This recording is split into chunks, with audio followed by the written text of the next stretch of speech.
What's up guys, welcome back to my channel. In today's video I'm going to show you how to hide your online status in WhatsApp. So if you want to do that, first of all go to WhatsApp.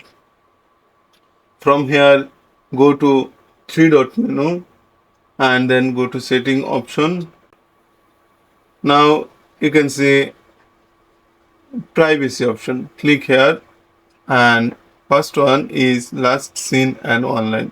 Click to this option. Now you can see two variant option. First one is who can see my last scene.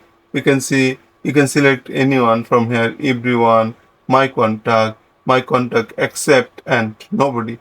If you select to nobody, nobody will see you in your online status. And then who can see when I'm online. You can also change this one.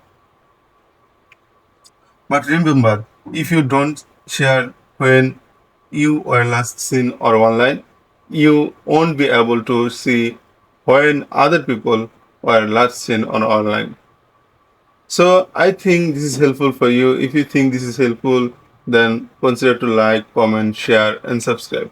Thanks for watching. See you in the next video.